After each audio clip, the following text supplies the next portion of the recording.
There has over the years been a very mildly derogatory term used in golf instruction talking about the piccolo. Now that referred to an interesting feature of the hands at the top of the golf swing where the fingers of the left hand for right-handed golf would actually allow the club to peel away from the palm of the hand and give the impression of one playing a piccolo. Now, the most notable and most recent exponent of this was a great Irish champion called Christy O'Connor. Wristy Christy, he was sometimes spoken of, although it was more the fingers that accomplished this.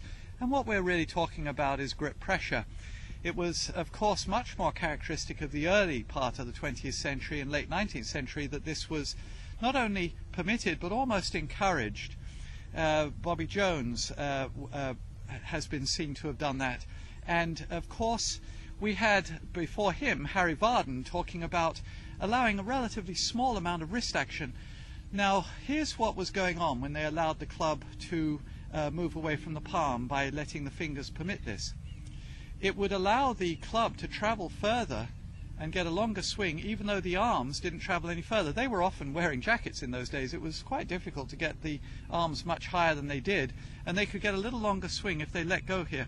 It also added a little openness of club face to the situation. They were gripping with a strong grip, with the hands turned significantly to the right, and most of these features were because of the clubs they were using. They had wooden shafted clubs that had a lot of axial torque. The shaft would twist around its axis. So they had these as devices to absorb that. If they allowed a little bit of opening of the fingers, then when they closed it, they could add some impetus to the club. A little speed isn't a bad thing if it's properly delivered, and it would actually act to absorb the delay of the club face that was a natural product of the wooden shaft torque. So they could absorb that and bring a club to the ball squarer with a little more power. Now, regarding grip pressure in the modern era, of course, Jack Nicklaus, the best there was, always advocated an even pressured grip throughout the swing.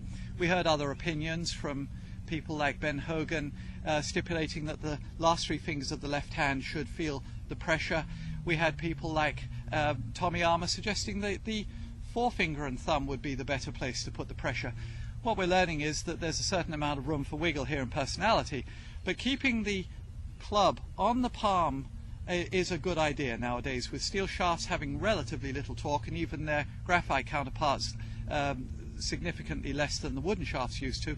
Keeping the club on the palm eliminates this sloppiness that very often leads to a really uncontrollably long swing with an open club face.